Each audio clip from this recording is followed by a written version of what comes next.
सहकार महर्षी श्री शंकरराव उर्फ अण्णाजी दिवे, माजी उपाध्यक्ष, जिल्हा मध्य सहकारी बँक अमरावती यांच्या 85व्या वाढदिवसानिमित्त आयोजित अभिष्ट चिंतन सोहळा मोठ्या उत्साहात पार पडला।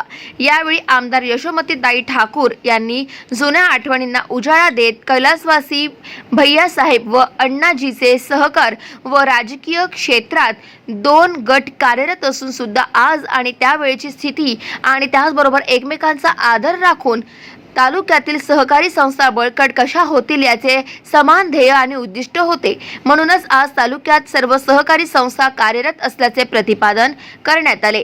आज समाजात, राजकारणात आणि सहकारात सार्वत्रिक दर्जा खालावलेला असताना या पिढींचा आदर्श ठेवायलाच हवा।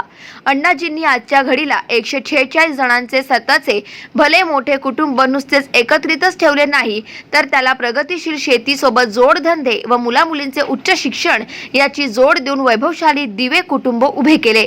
त्यांचे बंधू व पूर्ण कुटुंबांची त्यांच्या प्रती असलेली निष्ठा बघता आज दिवे कुटुंब समाजाला एकत्रित कुटुंबाची महत्ती पटवून देतो, असे भावस्पर्शी गौरवोद्गार काढण्यात आले। आज मी स्वतःचे पितृछत्र गमावल्यावर अण्णाजी सारख्यांचे मार्गदर्शन घेऊन पुढे जात असून त्यांची मला मोलाची मदत होते।